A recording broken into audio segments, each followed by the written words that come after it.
Abrimos un debate ahora a ver si se siguen remontando cometas o no, como antes. Bueno, los oyentes nos contarán, pero ahora sí, abrimos oficialmente la mesa de En Perspectiva correspondiente a este miércoles 5 de octubre con Teresa Herrera. ¿Qué tal? Buen día, Teresa. Buen día a todos. Es de las que opina que sí, que se siguen remontando cometas. Bueno, por lo menos en el Parque Rodó, que es mi barrio, uno baja en esta época del año a la Rambla y al mismo parque y hay cometas. Oscar Charlo, ¿qué tal? Buen día, Oscar. Buen día. Guillermo Fossati, buen día, Guillermo. Buen día, ¿qué tal? Supongo que debe ser los padres, que obviamente pertenecen a una generación donde las cometas estaban, que llevan a los niños y decían, bueno, vamos a ver qué es esto. Pero... Como un objeto extraño. Como un objeto extraño, Tendría que estar la cometa con app, ¿no? Ya totalmente. Monitoreada desde el celular. Totalmente. Y Rafael Portecanski, buen día, Rafael. Buenos días para todos. Vamos al primer tema que tenemos para hoy.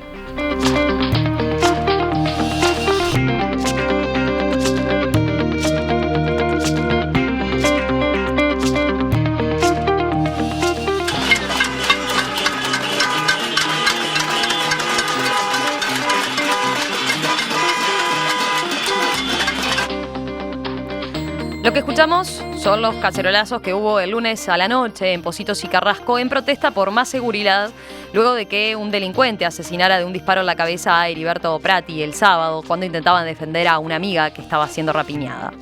Durante las protestas, varios vecinos reclamaron la renuncia del ministro del Interior, Eduardo Bonomi, molestos porque el secretario de Estado recomendó aquí, en Perspectiva, no enfrentar a un rapiñero armado.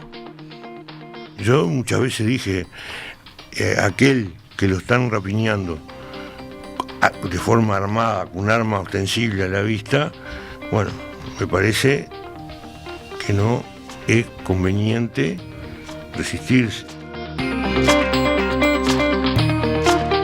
Ayer el Senado, a instancias del legislador colorado Pedro Bordaberry, resolvió interpelar a Bonomi con los votos de la oposición. Durante la sesión de la Cámara Alta, el senador nacionalista Jorge Larrañaga se mostró además dispuesto a apoyar una moción de censura que llevaría a Bonomi a renunciar.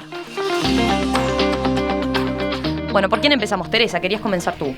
Sí, yo creo que tenemos que tener claro que vivimos en el continente que tiene mayores asesinatos de todo el mundo.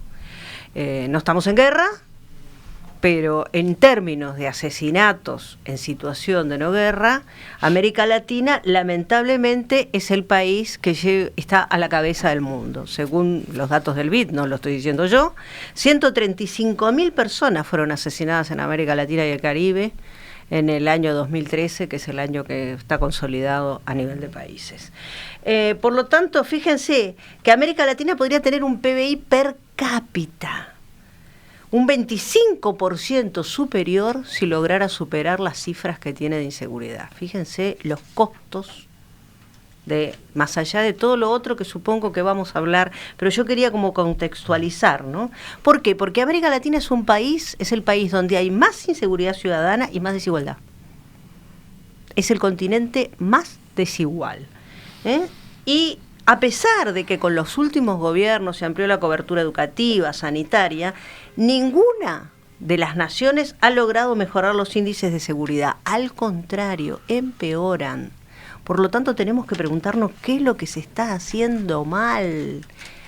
Si uno mira la escala de asesinados por cada 100.000 habitantes, Honduras lleva a la cabeza, que tiene 84.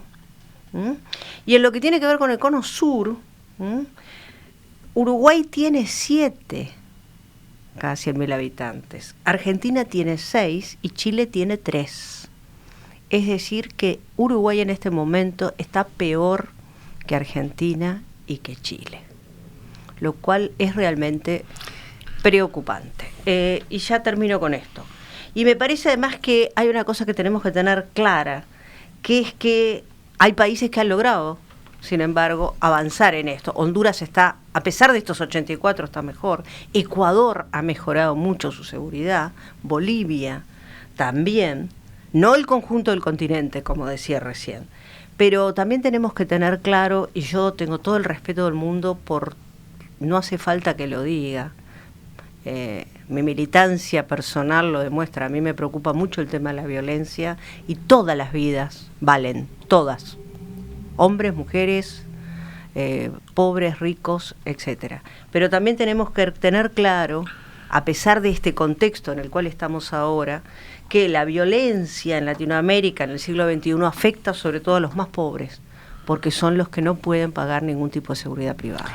Es decir, con el propósito de hacerlo dinámico, simplemente un comentario, que es la diferenciación entre las estadísticas y la evolución de las estadísticas, que podría ser muy interesante ver en América Latina, en los distintos países, las distintas ciudades, cómo ha ido evolucionando las tasas de criminalidad, de delincuencia a lo largo del tiempo. Pero ese es un aspecto. El otro, que tiende a veces a deslegitimarse, que es, con esas expresiones como sensación térmica, es la percepción de la gente. Ciertamente, lo que no cabe de alguna forma, y se reitera mucho, de hecho las autoridades lo expresan como un aspecto que destacan y subrayan, es caer en la autocomplacencia diciendo, bueno, en realidad otros países están peor que el Uruguay.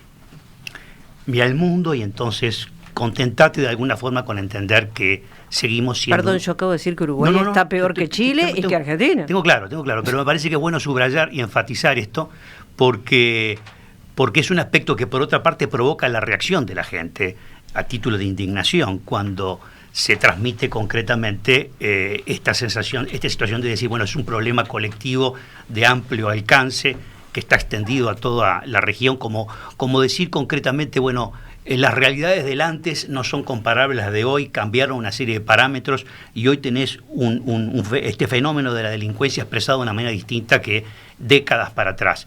Y entonces no tiene sentido decir, bueno, en el Uruguay de otrora no se presentaba lo que hoy se presenta. Lo cierto es que la gente está muy molesta, y yo no creo que esté, porque uno dice, bueno, sacar a Bonomi. Es decir, no es el tema de... Las soluciones no vienen mágicamente por el hecho de que se saque a Bonomi. Es decir, en realidad uno presupone que salir Bonomi significa también eventualmente un giro a los aspectos operativos que caracterizan a las políticas de seguridad, es decir, cambios concretos en esa línea. No va a cambiar la inseguridad pasando a seguridad simplemente porque se cambia una persona. Después las expresiones, hay expresiones que son infelices si se dicen fuera de contexto. Y de hecho las expresiones de Bonomi son infelices porque están absolutamente dichas fuera de contexto, es decir, en el marco de una situación donde la gente está muy movilizada por un hecho concreto que sacude y mucho, expresar concretamente que lo que no hay que hacer es ofrecer resistencia, donde conceptualmente quién puede discrepar con que se diga no vale resistir a una persona que te está amenazando y que está en una condición donde no sabes si está bajo el efecto de drogas y demás y demás. También es cierto que en cierta forma tampoco podés caer en esa situación que la gente entiende y es que la sacas muy barata. Es decir, porque podremos entender concretamente, bueno, ¿qué pasa? ¿Aumentaron los recursos?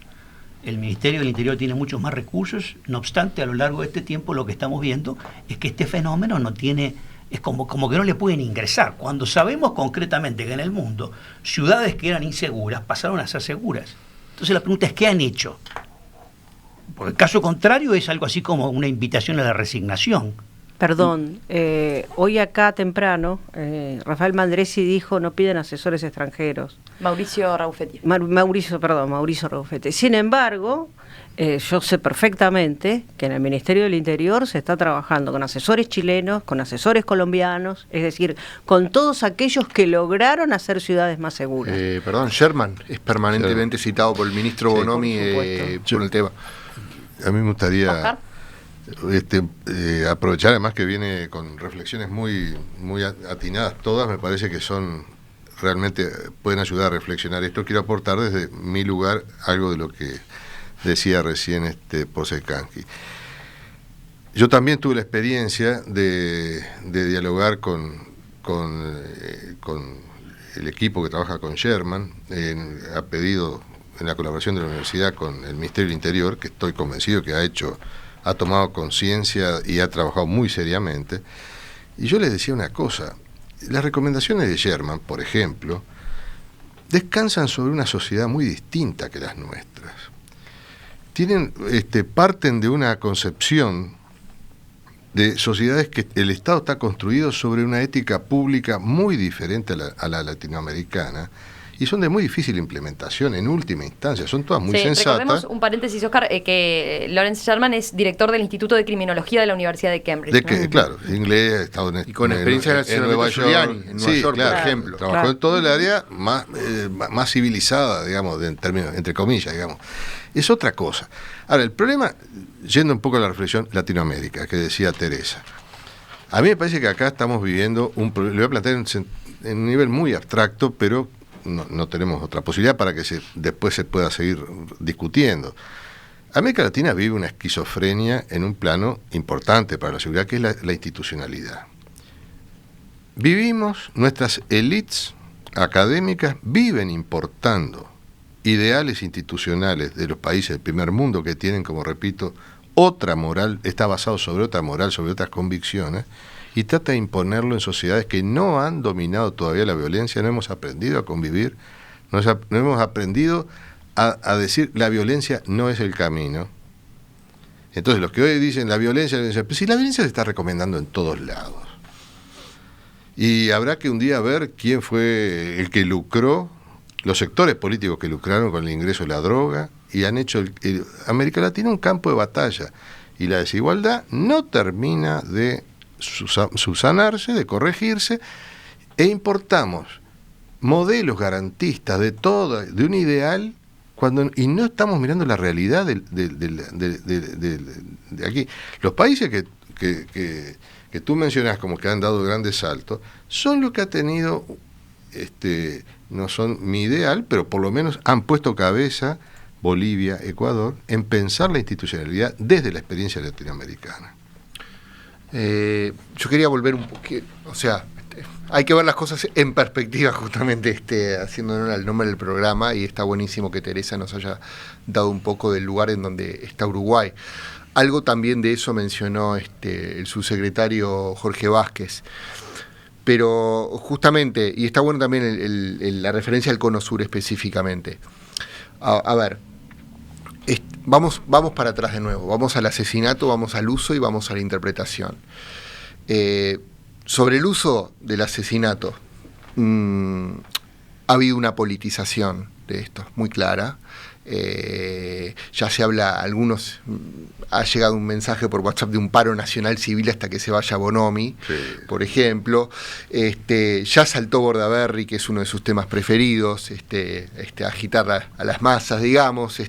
Incluso el mismo Larrañaga, que en general ha tenido dentro de la oposición un perfil diferente al resto, no tan de saltar al grito y demás, ya salió pidiendo la renuncia de Bonomi, por ejemplo.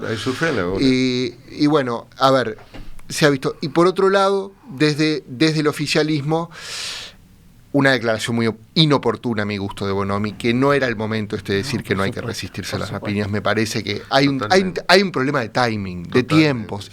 No era el tiempo para decir eso. Después lo podemos discutir.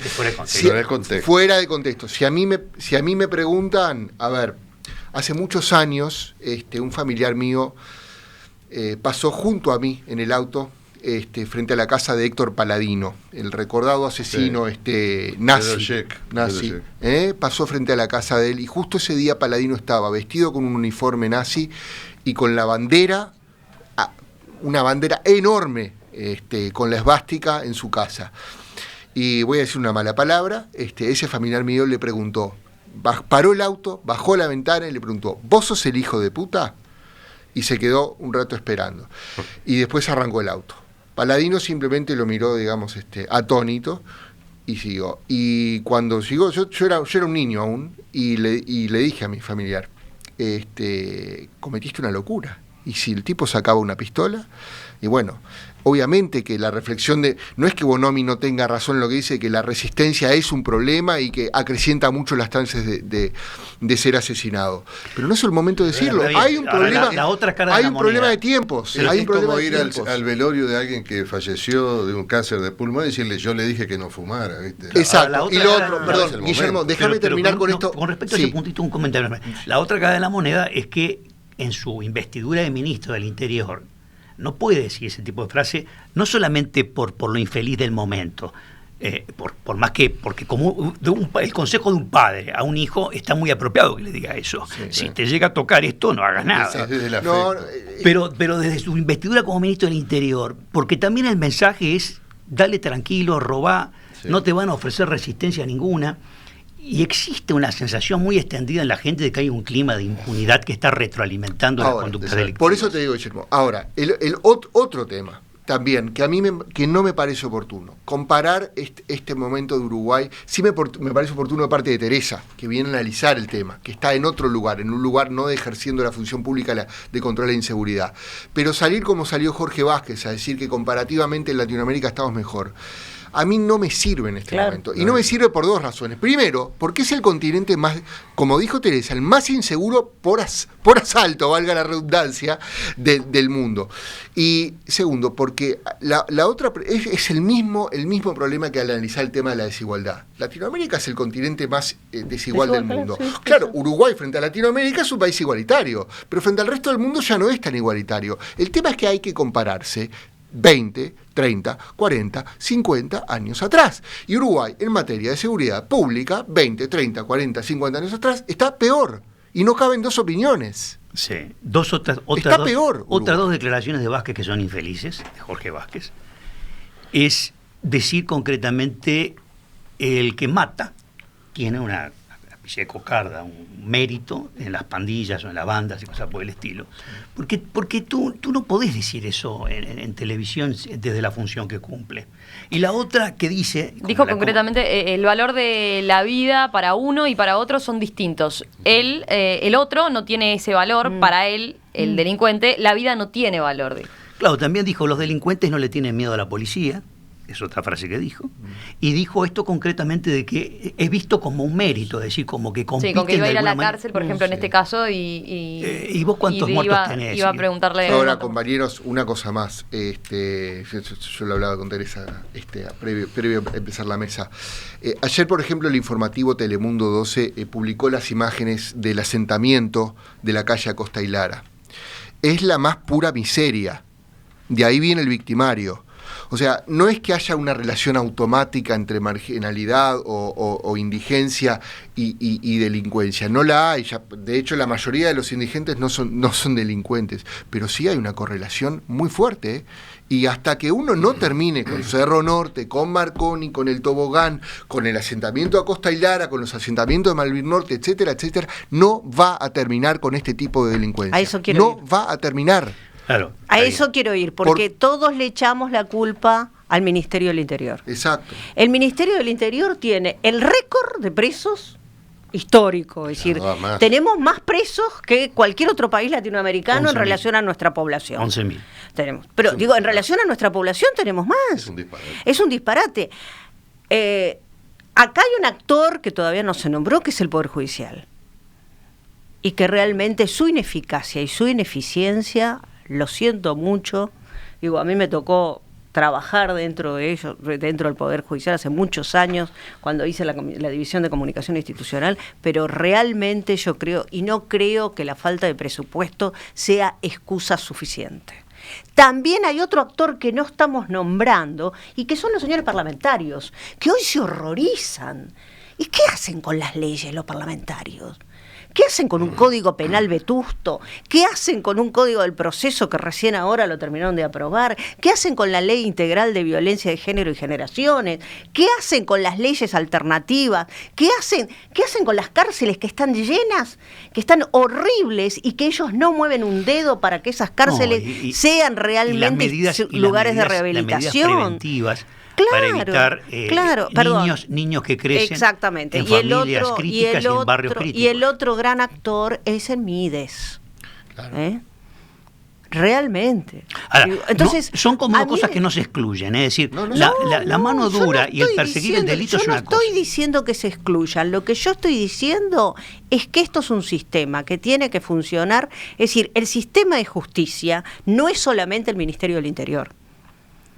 Y si vamos al tema de derechos humanos y al tema de violencia y todo lo demás, el Parlamento, el Ministerio de Desarrollo Social, todos los actores tienen responsabilidad. Entonces yo lo que no estoy de acuerdo, y me parece que estamos viendo el árbol y no vemos ni siquiera un pedacito del bosque, es que digamos con que se vaya Bonomi alcanza. Pero esa es la típica No tiene hipocresía. Además, no tiene nada que- otros ministros han hecho mucho más méritos para irse. para ser removidos. Es Exactamente. que nadie va a poder arreglarlo porque el problema es muy profundo.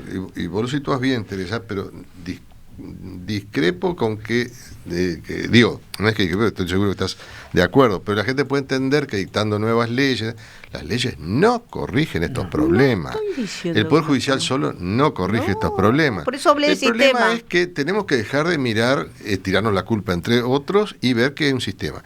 Y como bien decían, surge de las declaraciones de Vázquez, el problema es que vivimos una fractura moral en la sociedad.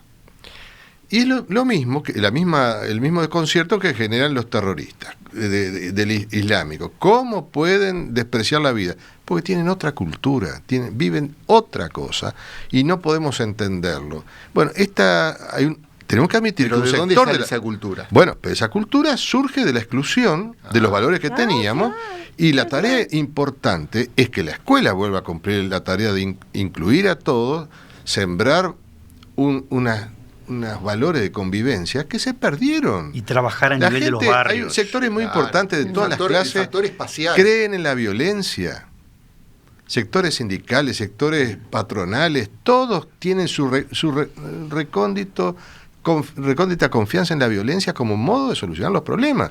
Y entonces no nos llama la atención que lo más descarnado después aparece así. Empecemos a trabajar por recrear esos valores de convivencia que implican ser menos hipócritas y más sinceros en reconocer que todos estamos involucrados en esto. El otro es terminar con una especie de lenguaje derrotista que invita a la resignación, Tampoco. como decir, bueno, esto es una realidad que ha llegado, los tiempos han cambiado, porque eso es, primero, es no mirar el mundo, es decir, hay experiencias exitosas de ciudades inseguras que pasaron a ser seguras. Por lo tanto, hay que entender que, porque el caso contrario es como tirar la toalla y decir, Sí, bueno, por supuesto. de esto no vamos a poder salir. De hecho, no en Latinoamérica, pero en el mundo entero, la seguridad pública ha mejorado. Totalmente. El panorama global ha mejorado. Por eso que Latinoamérica está peor que ninguno.